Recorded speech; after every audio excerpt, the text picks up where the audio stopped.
Well, hindi ko alam kung ano yung mga ginagawa ng mga doctors, pero sinabi ko lang sa kanya na gusto nung nanay na tingnan siya ng mga doctors at yun, sinabihan ko yung mga doctors na gawin nila lahat kung ano yung kailangan nila gawin. So, hindi ko naiintindihan ba, kanina ko lang naisip nung nagkakagulo na sa ambulance na paulit-ulit kami humihingi ng tulong doon sa loob ng detention center. Tapos, walang tumutulong sa amin.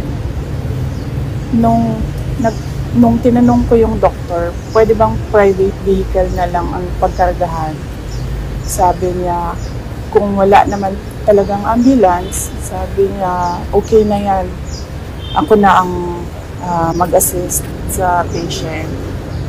Tapos, nung nandiyan na yung private vehicle, biglang may dumating na ambulance ng police. So, ibig sabihin, nandun lang sila sa vicinity, sa loob ng HOR. Wala silang ginawa. Sinabi na namin, doktor ninyo, doktor namin, kahit sinong doktor. Ambulance ninyo, ambulance namin, kahit anong ambulance yan. Tapos bigla, nung ilalagay na sa private vehicle, biglang may aparisyon, darating na ambulance ng police. Sinabi nung next of kin, sinabi nung doktor, dalhin nyo sa St. Luke's QC, kasi dito siya lagi na-admit sa lahat ng kanyang problema. Dito lagi siya na-admit. So, nandito yung medical records. Bigla na lang, nagulat kami lahat, nandun na kami sa veterans. Bakit? Di ba parehong hospital lang naman yun? Veterans or St. Luke's? Hospital.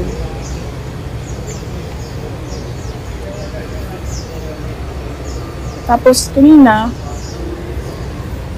ayaw na naman nila tumulong. At hanap kami ng ambulance. Wala na namang ambulance. So sabi ko, magbayad na lang tayo ng ambulance. Kausapin natin ang St. Luke's. Anong pwedeng gawin? Nung dumating na yung ambulance ng St. Luke's, biglang meron na namang dumating na ambulance ng police. Tapos, nung nakita ko, nilagay nila na naman doon sa ambulance nila yung pasyente. Tapos, sasarahan ako ng pinto sa mukha ko. Hindi ko alam paano niya gagawin yon. Isasara mo yung pinto na may tao doon. Paano mo masasara yung pinto? Paano tatakbo itong ambulance na ito? Masyadong sinungaling at scheming yung mga pulis ba? Na ganyan yung ginagawa nila sa pasyente. Sila yung nagsasabi kung anong gagawin yun sa pasyente. Sabi ko, doktor, ang mag-decide kung anong gagawin sa pasyente. Kasi hindi naman makakatakbo yung pasyente.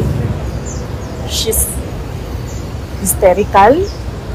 She's in pain. She is nauseous. So, saan pupunta yon?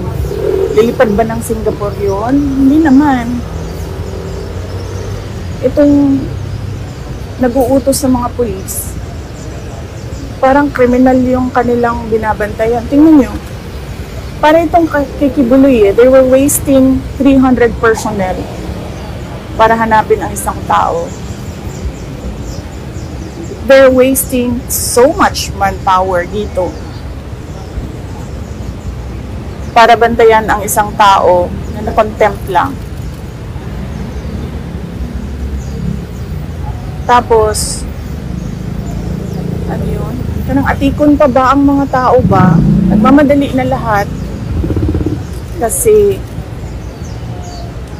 ang iniisip natin yung well-being ng pasyente. Nagmamadali na lahat. Tapos, meron pa ang mga pulis na panlilin lang ba? Sinabi na, sasakay sa ambulance ng St. Luke's. Sinabi na, pupunta sa St. Luke's. It's truly exasperating. Kahit pulis, hindi mo na maasahan na tumulong. Tapos, gugulangin ka pa. Tama ba yung term na ginamit ko? Gulang. Lalansingin ka pa. Lalansingin Lalansingin ka pa. Diba? Saan papuntang tao? Saan? Kung mismong congressman mo, papatayin ka, yung police, lalansingin ka, tingnan nyo yung palibot. Anong klaseng police yan? SWAT? Tingnan nyo yung dami ng SWAT dyan. Ano yun? Gangster? Drug lord? Chief of Staff lang yun ng Office of the Vice President. Na, for the record, hindi nag-abscond, hindi fugitive. Nag-attend ng hearing, nagpa-detain to cooperate. So, wala naman tayong, it's not our call kung gaano kadaming police dyan. Diba? Pero, yung lalansingin ka ng police, hituhin ka ng police, ano mo yung sabi ng doktor kanina? They are so dishonest. Yun yung term na ginamit ng doktor kanina. Yung mga police, they are so dishonest. She was so frustrated because she had her patient in mind. And yet, somehow, kung sino man yung nag-uutos nitong lahat, they don't care if you die. You're just one of those na awan ko na, hindi ko na alam. There's no... How is she? Kumusta si Attorney Lopez? You cannot talk to her. But I understand, meron siyang mga questions na sinagot ng... merong mga questions sa doctor na sinagot niya. Pero kami, he doesn't respond to us. So I don't know kung anong... May binanggit po bang initial diagnosis of doctors? Wala silang sinabi sa akin. Yeah, so... Last na lang, you will stay dito sa St. Luke's kasama si Attorney Lopez? Yes, oo. Kasi wala siyang next of kin. So kanina, sa cellphone lang nakikipag-usap yung nanay. Sinabihan niya lang ako na take care of my daughter. So, sabi ko, I promised her, sabi ko na, kung ano yung gusto mo, tita, yun yung masusunod dito. At Mark? Morning, ma'am. Ma'am, may information na hindi daw dito dadalhin ng mga police from veterans, kundi doon sa correctional direction. Kaya ganito yung karami yung mga police. Kahit sa iba pang mga police district. Kaya nga, well, likely, baka ganun nga. They're so dishonest, yung mga police.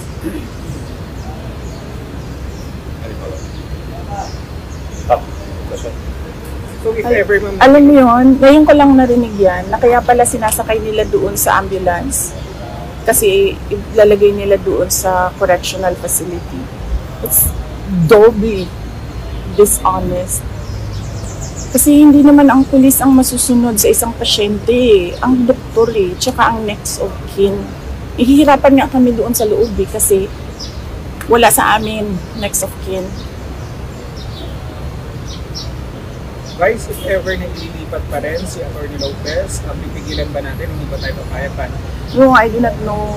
Sabi ko nga kanina, nung dumating na yung mga lawyers, sabi ko, I don't wanna think as a lawyer anymore. I just wanna think as a friend. So I do not know what the lawyers will decide to do. But right now, it must be the mother of the patient who will be followed. This patient is just a detainee for contempt. This patient is not a drug lord, a suspect, a criminal. Diba?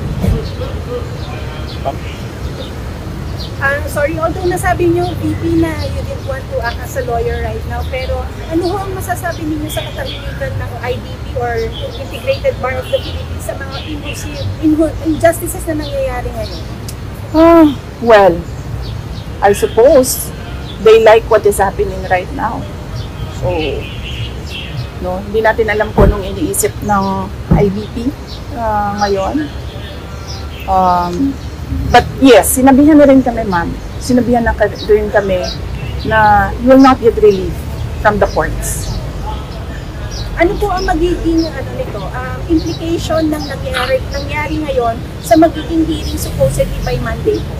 Naku, hindi ko alam. I'm sure itutuloy nila yung hearing na yan. And I'm sure nakaswero yan na iaano nila doon. Papatestify nila dito. Ganun ho sila kawalang puso. Nasa likod niyo po kami, VP Sara. What are you going to attend the hearing? That is something na sinuggest na ng lawyer ko sa akin. Sabi niya, sagutin mo na lahat. Kasi may sagot naman lahat. But then, sabi ko sa kanya, I already gave my reasons by prinsipyo. Bakit ako sasagot sa mga taong hindi innocent mga sinungaling, mga korap. Ulitin ko yung utang bayaran niya utang niya. Siya mag-inarating.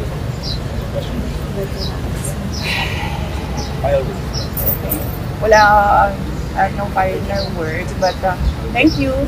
Nagpapasalamat ako sa media dahil laking tulong ninyo na napapalabas namin sa mga tao kung ano yung nangyayari, ano yung sa loobin namin. But really, yan yung paulit-ulit na sinasabi ko kanina sa police ba. I mean, you should implement lawful orders. Kung na order is patently illegal, gagawin mo pa ba ang lahat to implement an illegal order? Saan ka nakahanap ng committee order na nangyari between 6:15 p.m. to 12 midnight on a Friday na walang pasok ang House of Representatives? Na hindi naman man lang nila sinabi doon na we conducted a meeting with the permission of the Speaker. And look, pagdating ko doon, hindi mo man lang alam kung sino yung kausapin mo kasi wala yung Sergeant at Arms. I mean, hindi ba yun? I am the Sergeant at Arms. Here is an order. I am assisted by the police. Wala. Walang Sergeant at Arms. Kanina, you were begging sino ang pwedeng kausapin for an ambulance. And then ngayon ko lang naisip nung himasmasan ako dyan sa loob. Yung ambulance ng police, nandun lang the whole time. Lumabas lang siya nung lumabas na yung private vehicle.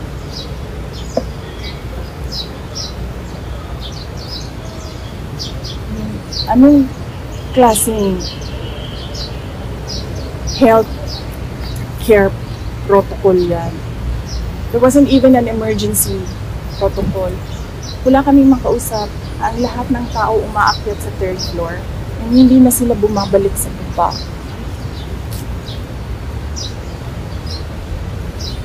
Diba?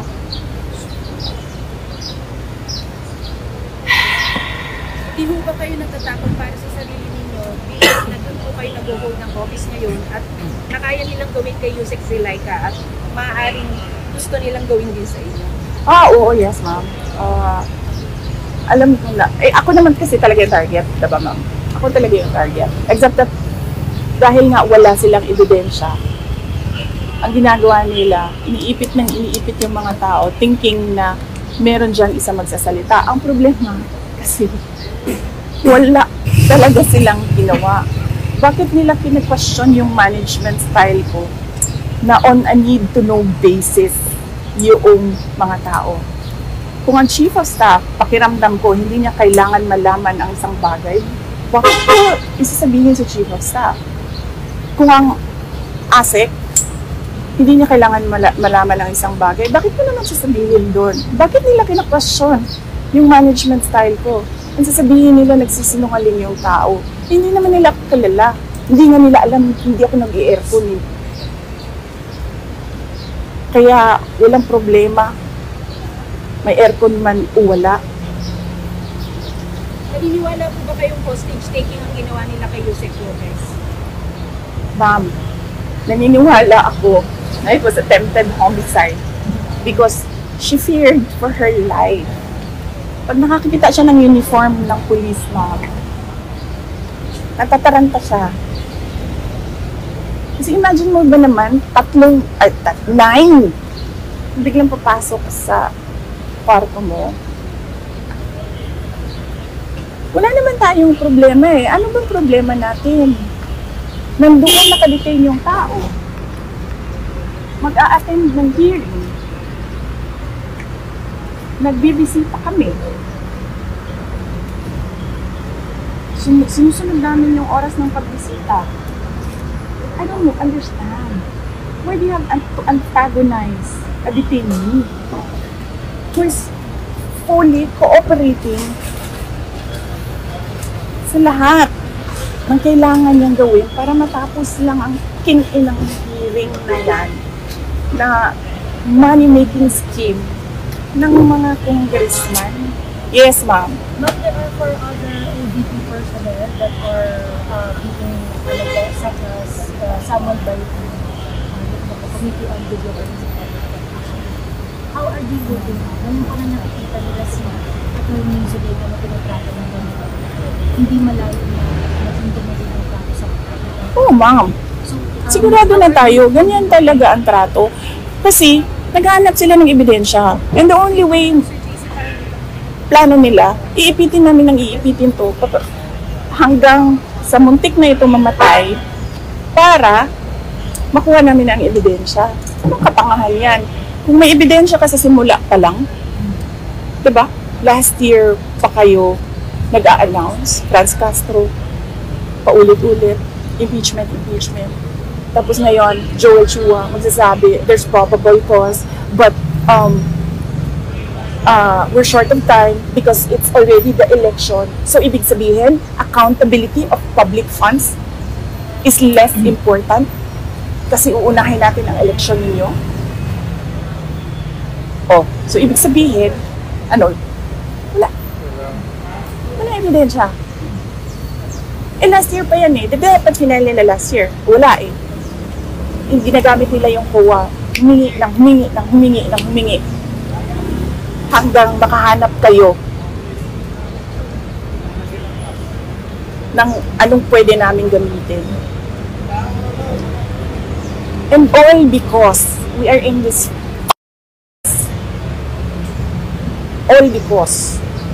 gusto ni Martin Romualdez mag-president. Hindi siya makontrol ng presidente natin.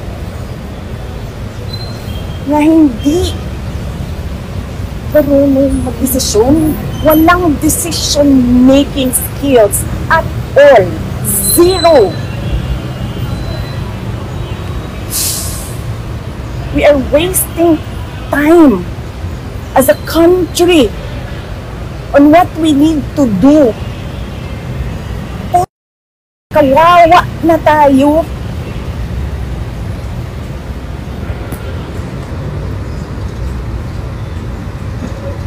Pero nandito tayo. God, nandito tayong lahat. Fishing for evidence so that we can demolish a family that is a threat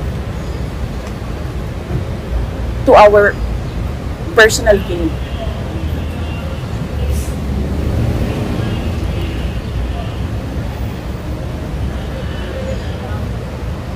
We are wasting time. This country should be working on being competitive,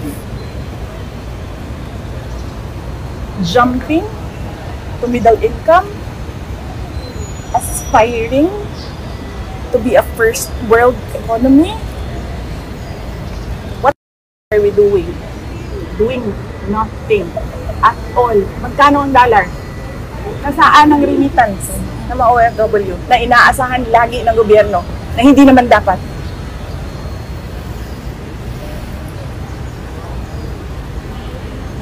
Wasting time as a nation, as a people. We made a mistake with that Marcos,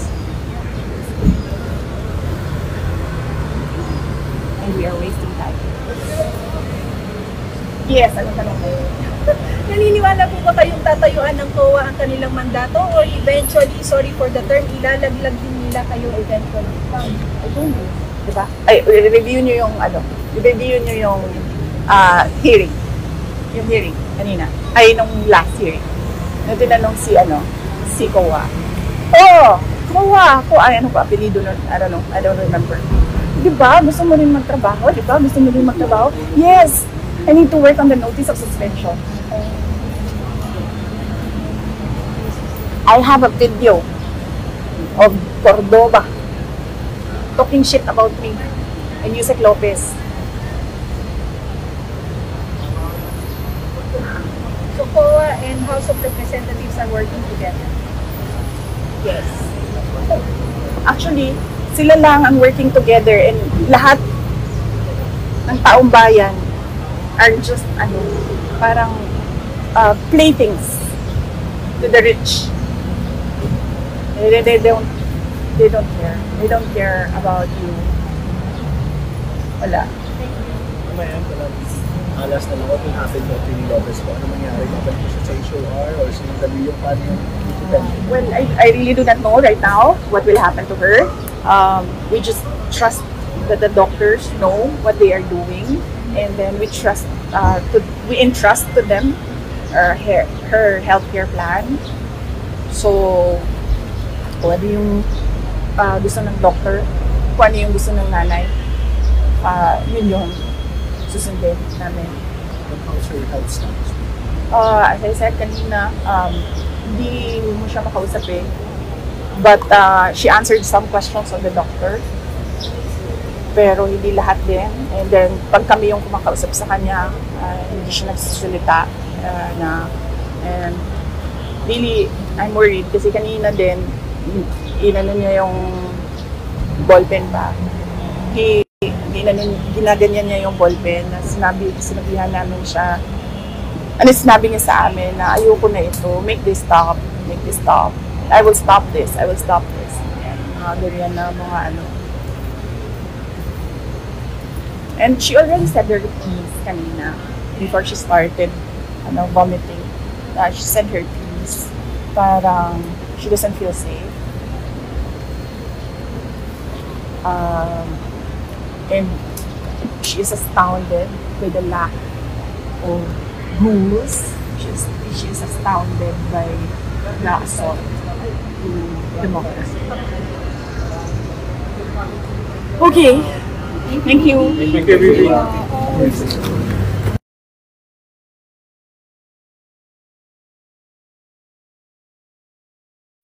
May findings na po yung doktor? Ano po sabi niyo? Wala pa silang walang sinasabi yung doktor. Madami silang kinuha na dugo. And then sinabi ko na lang doon sa doktor kasi walang next of kin. Pero sabi ng nanay kanina sa akin na huwag daw pabayaan yung anak niya. And then nagsabi din yung nanay na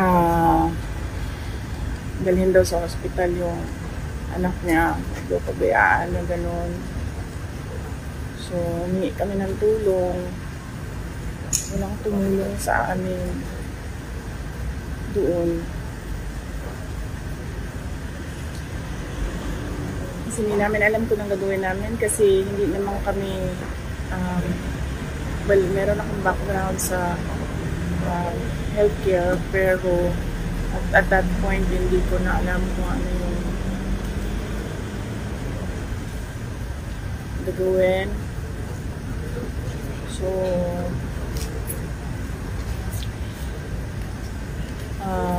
sabi namin suka siya ng suka tapos nag-collapse tapos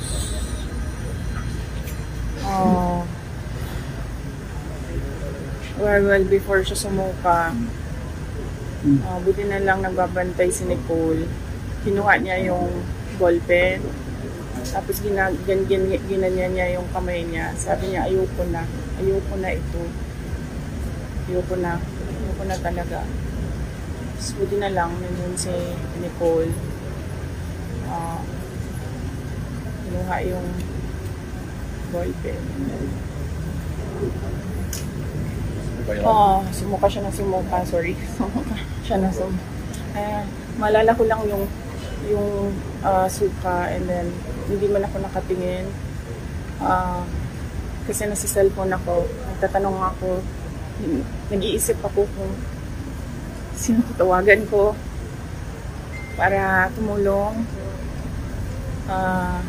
sa kanya kasi ang galit naman nila nasa akin lang, diba? Wala naman siguro silang galit kay Yusek Lopez. So, iisip ako sinong tutulungan at makakatulong. Tapos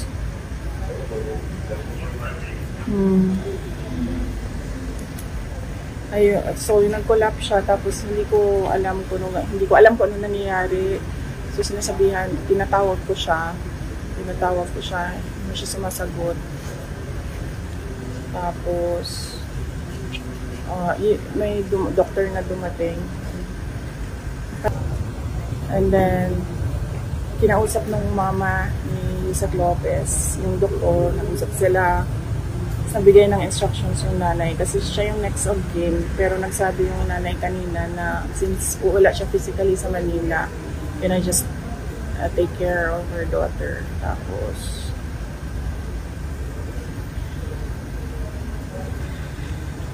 ano pong sabi ng police? Nakausap mo yung PNP regarding dito sa incident? Wala pa, but we really plan to file cases. Walang tumulong sa amin kanina doon. We did not know if it was a heart attack. Hindi namin alam kung anong nangyayari sa kanya. And then, humingi lang kami ng tulong. Sabi ko, kahit sino na, doktor nyo, doktor namin, doktor na kung sino nandyan, ibigay nyo na sa amin. Wala talaga. Ma'am, sa Silbox po ba dapat dadalhin? Yun ang sabi ng next of kin. So, At yun ang sabi din ng lawyer. Masusunod yung next of kin. Matutuloy po ba yung pagpalipat sa correction? Hindi ko alam. Hindi ko na iniisip yan. Alam mo yung iniisip ko lang na baka mamatay siya and then kasalanan ko pa, namatay yung kasama ko sa Office of the Vice President kasi hinahabol ako ng hinahabol. So, hindi ko na maisip yung correction na. Sir, by honor question. Ma'am, sa tingin nyo kanino po nanggagaling yung komanda? Hindi kayo paalisin, hindi papasukin yung ambulansya? Of course, sino bang nag-aangkin ng House of Representatives? Di ba si Martin Romualdez lang naman? Anong sabi ni Joel Chua? Ni Congressman Joel Chua, kay Congressman Pulong Duterte, sundalo lang ako. Anong sabi ni Congressman Pulong Duterte sa kanya? Sundalo lang din ako. Pero pag isang sundalo nag-abuso, lalaban yung isang sundalo. And you can ask Congressman Pulong Duterte. That's a direct quote sa sinabi sa kanya, Congressman Chua. Next question. And you know what? Kasi sinasabi, ng doktor na parang isettle na lang namin yung charges. Kung ano man yung charges. Martin Romualdez, ikaw magbayad ito lahat. Pag namatay ito, ikaw magbayad lahat. Kung ano ang gusto ng nanay,